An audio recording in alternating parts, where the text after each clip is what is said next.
né? Eu sou médico veterinário, sou aluno desse rapaz aí que sempre apresenta os cursos e as palestras, professor Luiz. Agradecer mais uma vez o convite. E vamos falar de uma área que vem crescendo, apesar de um período de início assim, não tão conturbado, mas a forma de se adquirir as imagens não foi tão promissa quanto a medicina humana, né? Então, na radiologia veterinária, nada mais é do que a utilização de radiação ionizante e não ionizante para o tratamento, né, e aquisição de exames de imagem para uma possível terapia e análise de diagnóstico para o tratamento do animal. Uma breve história, falar no mundo, né? Os artigos de veterinária começaram a ser publicados um ano após a descoberta do raio-x, lá por William Conrad, né? Então, isso em 1896, quando os primeiros artigos sobre radiologia veterinária começaram a surgir. Em 1968 foi quando ocorreu a primeira Conferência Internacional de Radiologistas Veterinários em Dublin, na Irlanda, e o médico Gary Schellen, ele veio a público mais para informar que os raios não traziam benefícios, traziam mais malefícios do que benefícios, do que era o proposto a ser atingido. Por quê? A forma de realização do exame, ele percebeu que muitas mãos de ajudantes ou de assistentes, elas eram captadas nas imagens, ocorrendo aquela sobreposição, né? Uma sobreposição dupla, porque às vezes quando a gente realiza um exame, a gente encontra uma certa sobreposição se a gente não souber posicionar o paciente. Então a gente encontrava a sobreposição de outra estrutura, de um ser externo ao que estava sendo radiografado naquele momento. No Brasil, iniciou-se na Faculdade de Ciências Biológicas de Botucatu, né, em São Paulo, no setor de Medicina Veterinária e Zootecnia, que é o MEVZ. Ela abrangia 5 departamentos, o de cirurgia, clínica, zootecnia, reprodução animal e da saúde pública. Está em um constante período de evolução, apesar de já termos atingido certas áreas da radiologia, em que hoje já é possível realizar o tratamento até de radioterapia, o que era inviável há 20 anos atrás, né? Ela auxilia no diagnóstico de doenças. Vem se expandindo ao longo dos anos, apresenta técnicas avançadas de diagnóstico por imagem e é fácil encontrarmos esses serviços em hospitais veterinários e clínicos. Então, assim, a depender da região que você se encontre hoje, é muito fácil você encontrar serviços como os raios-x, tomografia, ressonância, ultrassonografia, né, medicina nuclear. E também radioterapia, mas depende muito da região. Não é, posso dizer que em todo o território brasileiro podemos encontrar esses serviços.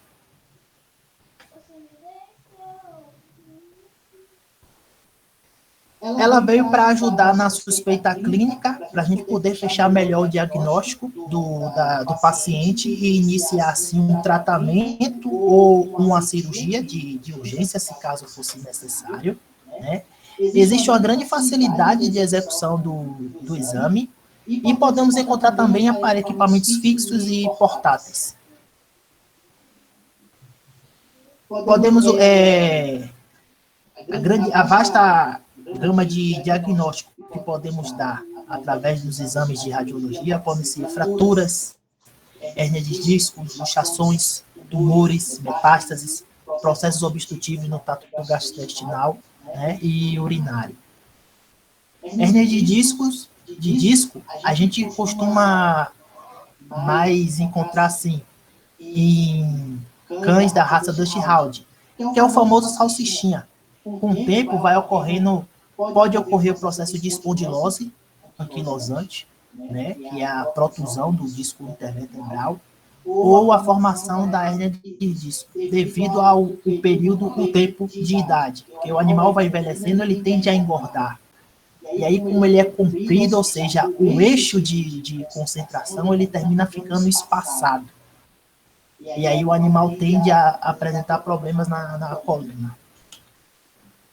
Ela não difere da medicina humana, é extremamente rica em acessórios, porque os mesmos acessórios que encontramos na medicina humana, encontramos para a medicina veterinária.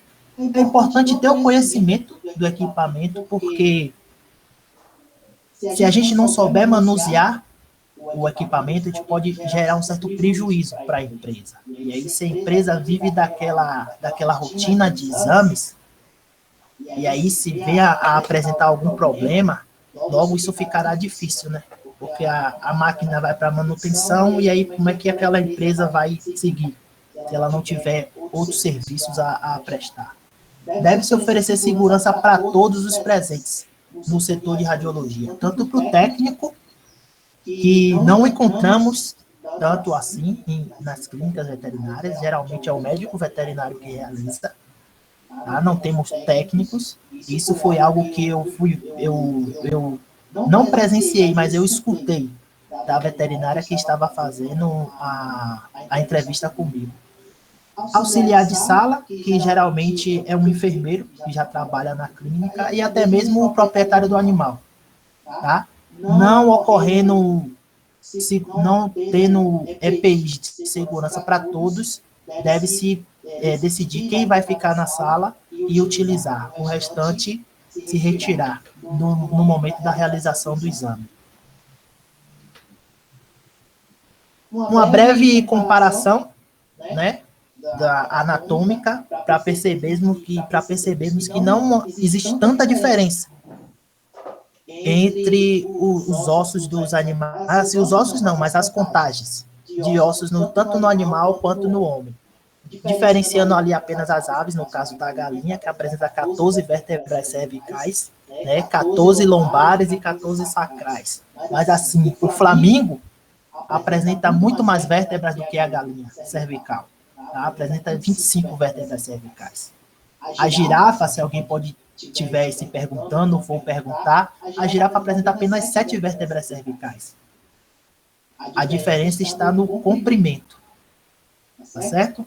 E aí o porco tem essa variação de torácicas, mas também varia quando formos falar sobre glândula mamária. Isso em outro simpósio. E aí o porco apresenta 25 glândulas mamárias, ou seja, é um para cada leitão. Tá? Então, assim, o animal tende a parir a quantidade de glândulas mamárias que ele possui. É sempre que isso ocorre? Não. Às vezes pode parir menos, às vezes pode parir mais. Então, em relação aos planos de corte, né, aqueles que estudamos e às vezes esquecemos ou deixamos passar porque não achamos que é importante, como vamos fazer essa comparação de um plano de corte entre o ser humano e o animal? Bom, faça uma analogia, faça um exercício. Põe assim em perfil anatômico, tá?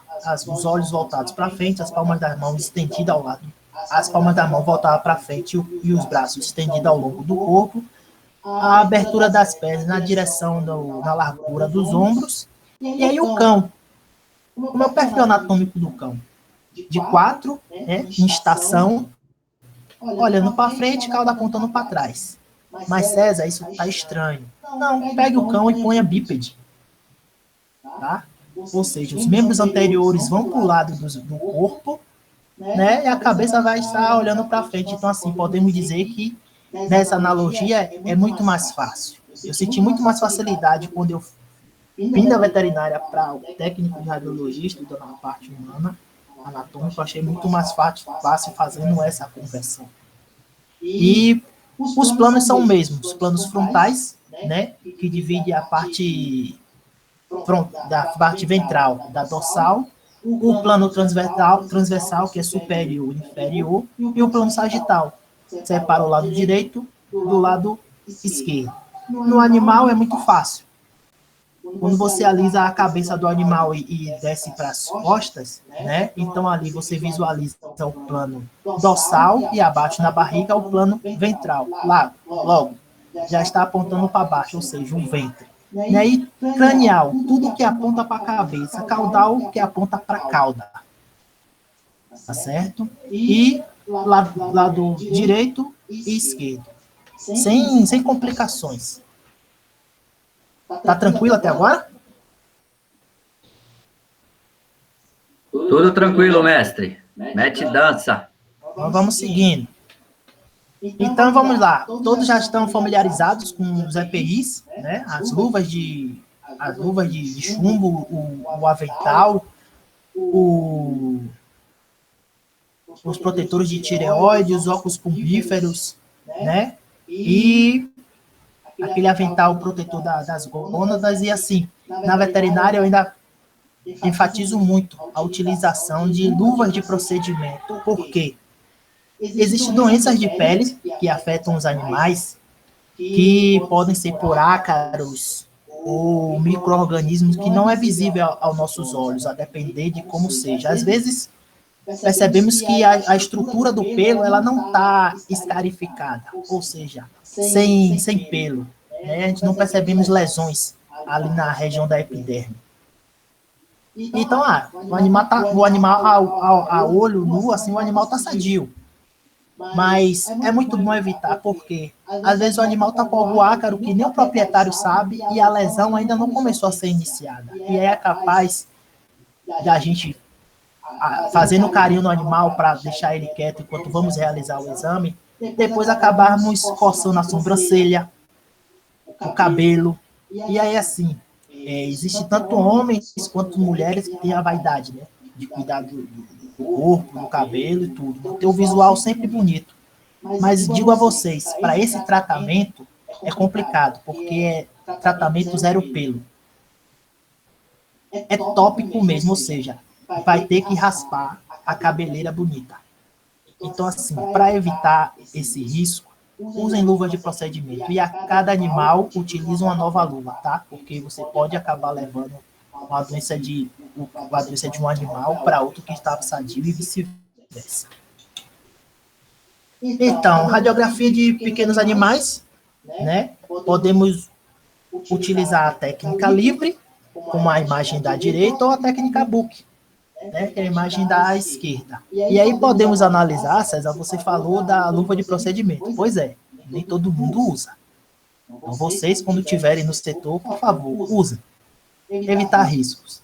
E assim, a depender do comportamento do animal, pode ser necessário a presença do proprietário, também como pode não ser necessário a presença do dono. Né? Isso vai depender muito na hora. Às vezes o cão ele é brabo quando está presente, vendo um conhecido dele, às vezes ele pode ser manso e vice-versa. Ou, depende da situação, vai ter que fazer a contenção física. Como não vai resolver, vai ter que se realizar uma contenção química. Né? E aqui vemos essa calha de espuma, que é acolchoada, a depender do exame a ser realizado, podemos utilizar ela, tá? Tanto na radiografia quanto na ultrassonografia. Tá certo? E existem três principais posições que a gente, assim, utiliza como a base, o básico da radiologia veterinária, que é o decúbito lateral, o decúbito ventral e o decúbito dorsal. E a partir do que for exigido pelo médico veterinário, a gente vai fazer a variação a partir desses três posicionamentos, certo? Os posicionamentos podem ser parecidos com os dos humanos, mas a nomenclatura tende a variar, tá certo? Radiografia em grandes animais. Quem disse que não faz? Faz. Então, se vocês analisarem essas duas imagens, vocês vão perceber que existe algo muito errado. Se pelo menos uma ou duas pessoas puderem me indicar, eu agradeço.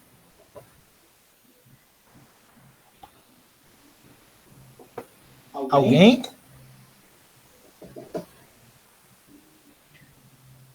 Vou deixar aí para os alunos. Ó, eu não tô vendo o chat, tá?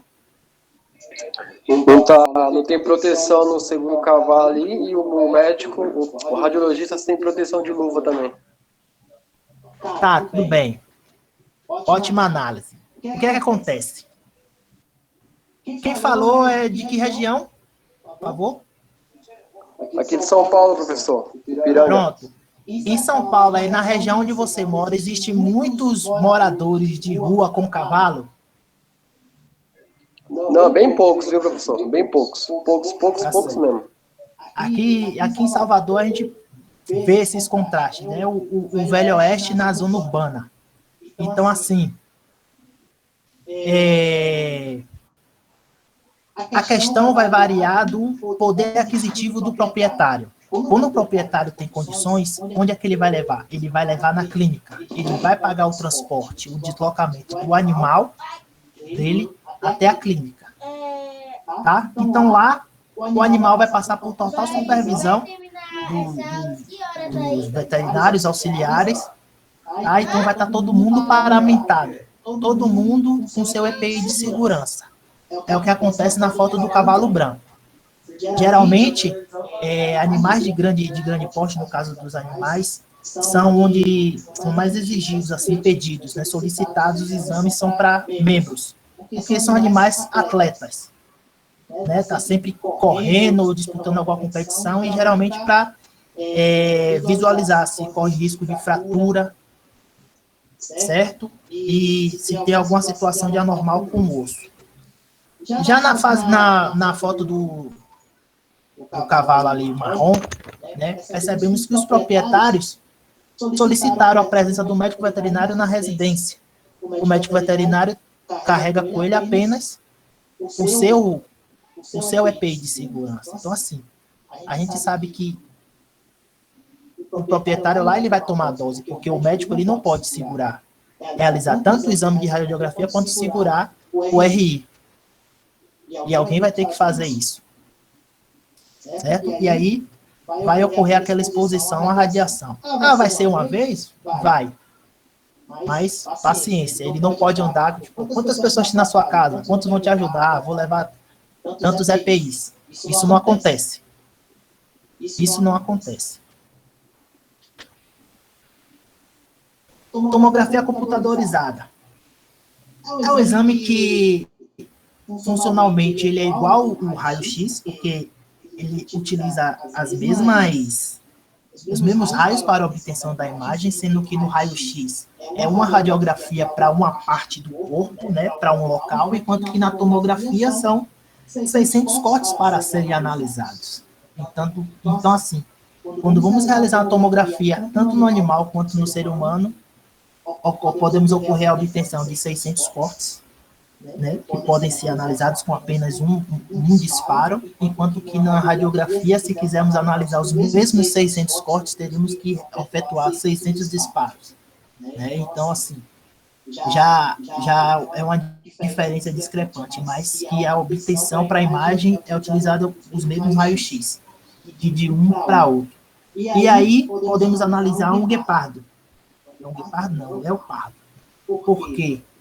Ele tinha feito uma cirurgia de retirada de tumor no tórax, né? E aí realizaram a tomografia. O animal foi sedado, tá? Antes que alguém pense que ele tá aí de boa, mas ele foi sedado para poder realizar o exame, para ver se ainda havia resquícios de células tumorais na região do tórax. Ah, professor, eu não sei a diferença entre onça pintada e leopardo. Tá aí a diferença. Pelagem mais escura, a coloração dos olhos. Perceba que o olho do leopardo ele é maior do que os olhos da onça, tá? O filtro, a região do focinho ali do nariz, ele é mais escurecido no leopardo e na onça não. O leopardo tem de pinturas mais espalhadas no corpo, enquanto a pintura da onça pintada ela é mais grossa e espessada, e às vezes ela é vazada no centro. Se pudermos analisar ali a região da pata e no corpo aqui do leopardo. A diferença das peles, caso tenha surgido alguma curiosidade. Vamos seguindo. Medicina nuclear. Então, a medicina nuclear ela é mais utilizada no tratamento de animais que apresentam hipertireoidismo. Quando o Ralph estiver aqui, Engraçado, como doenças nos seres humanos também acontecem nos animais. pipoca é muito Tem diferença, tem diferença. Né? bolinha. Se ele for magro, A medicina nuclear ela vai fornecer ao veterinário o quê? Um diagnóstico e um tratamento para os animais através da visualização anatômica e fisiológica. Da mesma forma que acontece nos seres humanos. Né? O radioisótopo mais utilizado é o do tecnécio.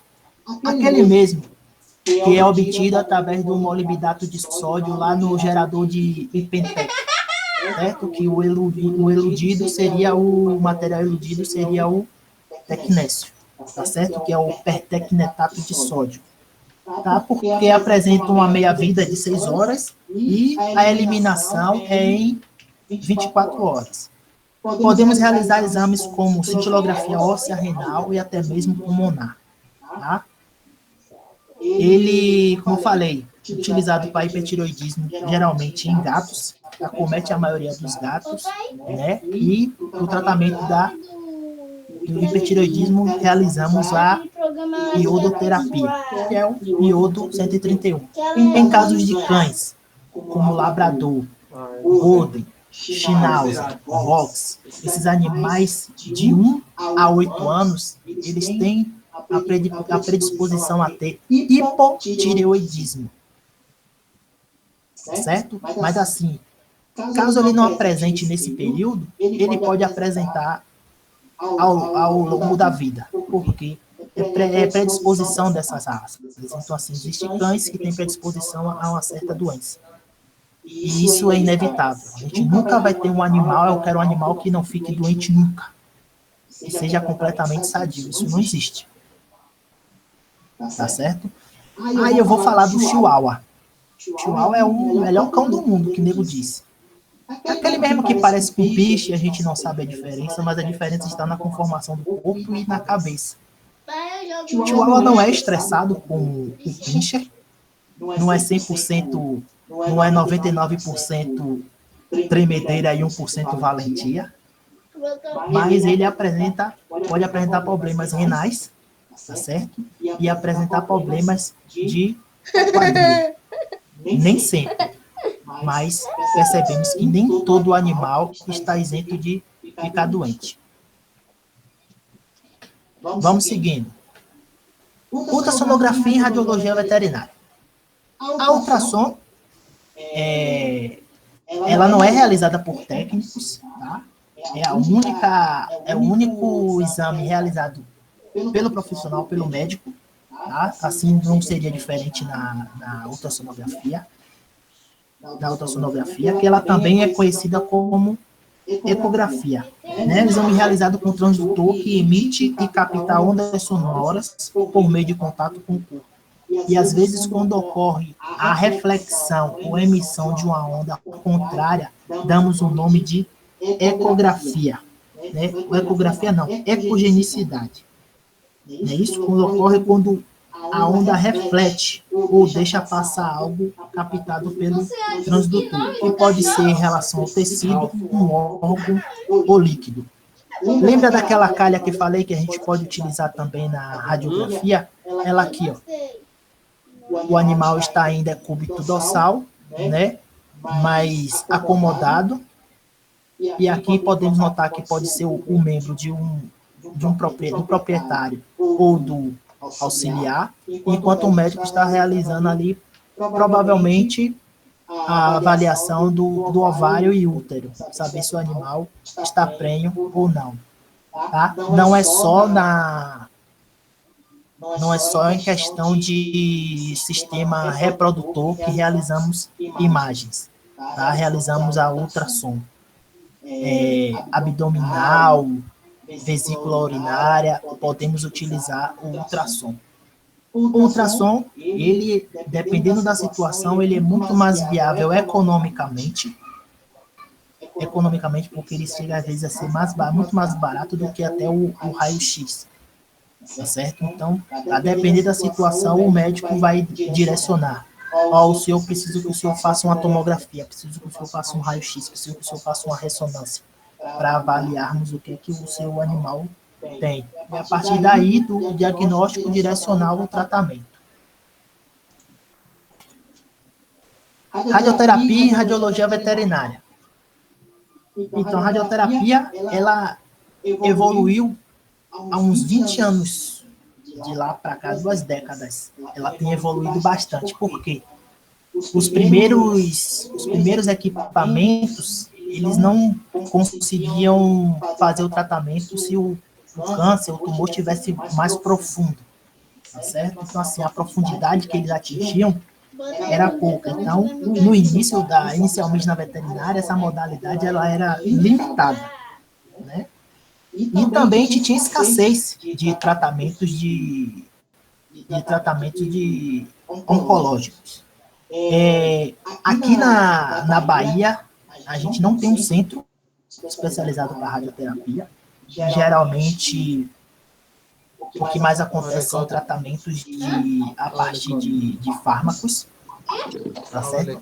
Mas radioterapia em si, podemos encontrar em outra região, tipo São Paulo mesmo, tem a PET Care, se eu não me engano. Ela é um centro especializado no tratamento a partir de radioterapia.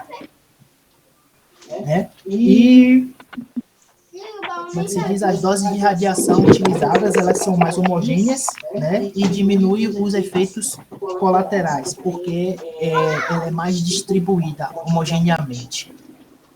Tem alguém com o microfone aberto. Olá, tá passando lá? Eu vou sair aqui. Desculpa. Não, tudo bem. Então, César, quais tumores podemos realizar o tratamento através da radioterapia? Tumores hipofisários, osteosarcomas, né, carcinoma de tireoide, linfoma localizado, tumores cerebrais, tumores orais, podemos realizar o tratamento na radioterapia. Tanto para radioterapia quanto para medicina nuclear e ressonância magnética, não ressonância magnética, tá? Mas medicina nuclear, radioterapia, o animal deve estar em jejum, no mínimo de 8 horas, tá certo? Então, se o animal vai realizar um exame no dia seguinte, depois que ele jantar e beber água, pode suspender. Tira a vasilha de água, que deve ficar ofertada ao tempo todo para o animal, e sempre trocando ao longo do dia, tem que suspender a água, e aí no dia seguinte. A mesma coisa que acontece na medicina humana, acontece na medicina veterinária. Nem sempre quando o animal vai chegar primeiro que o veterinário na clínica, nem sempre o veterinário vai estar lá ou ele vai ser logo direcionado para o tratamento. Tá? Ocorre atrasos. E isso é ruim, porque o animal passa mais tempo com fome, mais tempo em jejum, e depois da realização do tratamento, ele pode apresentar náuseas, vômitos e ficar mal por um período de tempo. Até se alimentar e o organismo reagir, né? Ressonância magnética nada mais é do que a interação por meio de campos magnéticos e pulsos de radiofrequência. Do mesmo jeito que acontece na medicina humana, ela acontece na medicina veterinária, né? Imagens criadas a partir de 2 planos, tanto horizontal quanto vertical, no que ocorre a divisão em camadas, né? Então, assim, as mesmas bobinas de gradiente que utilizamos na medicina, na radiologia humana, utilizamos na radiologia veterinária. Então, para o crânio do tigre, que está sendo ali realizado uma ressonância magnética de crânio. Se fosse um cavalo, que apresenta ele é doliocefálico, né? Apresenta o crânio mais comprido. Então, seria outro tipo de bobina. Tá? Se fosse para o membro, que é maior, mesmo tanto posterior quanto inferior, que é maior, por tronco, e por aí vai. Para cada animal, vai existir uma bobina, dependendo do tamanho do animal. Tem contenção? Tem. Então, assim, é muito mais fácil, às vezes, a depender da situação, você conter um pitbull numa boa do que você conter um pinche. Porque tem pinche que realmente te morde. Às vezes o latido dele não é só falso. Às vezes ele vem e ele morde mesmo, é aquele dentinho fino chato. Para gato também é complicado? Para gato é complicado. Tá? Tem gato que, tipo, você pediu que ele fosse para a rua, quando ele está no período do cio. Tanto a fêmea quanto o macho, eles fogem de casa. E assim, a partir do momento que o dono evita essa fuga dele, ele se revolta. Ele às vezes tende a atacar o dono como não. E às vezes até numa brincadeira dele mesmo, tem regiões do corpo do gato que a gente não pode tocar, tá? Que a gente diz assim, são zonas vermelhas, que o gato não gosta. Isso é do animal. Ele ainda apresenta aquele instinto selvagem. Apesar de ser domesticado, ele ainda tem um instinto selvagem dele, tá? Então, na contenção, podemos utilizar mordaça, né? Focinheira, o cambão, que é essa imagem de uma haste de ferro com um laço na ponta. Toalhas, geralmente utilizamos toalhas para aves, tá? Na contenção de aves, por causa das garras e até o bico mesmo. Então, uma luva grossa. E para gatos existe tanto essa sacolinha aí, que na hora você vai expor só a parte que você quer examinar, ou então o tapa-olhos, que é como se fosse uma focinheira, só que tapa até a visão do gato. Então ele fica muito mais calmo. E a pata, podemos usar botinhas de neoprene, né, por causa das unhas. Porque assim, o gato ele é um animal de 5 patas, de 5 bocas, desculpa. Por que 5 bocas se ele só tem uma? Porque ele arranha tanto com as patas dianteiras quanto com as patas traseiras e ainda morde. E quem tomou uma mordida de gato sabe o que eu estou falando. Além de latejar, ela coça e arde. Quem tomou um arranhão de gato também sabe o que eu estou falando. Porque ele coça e arde, quando não é profundo o arranhão. E aí, a depender se a contenção física não estivesse fazendo efeito, o ideal é evitar mais estresse para o animal e fazer a contenção química, né, que é a utilização de fármacos. E assim sucessivamente. Gente, como a gente tem um tempo a ser a apresentação, para não invadir o tempo dos nossos próximos colegas aí que vão apresentar, eu deixo aqui a minha apresentação. Espero que tenha sido de claro entendimento.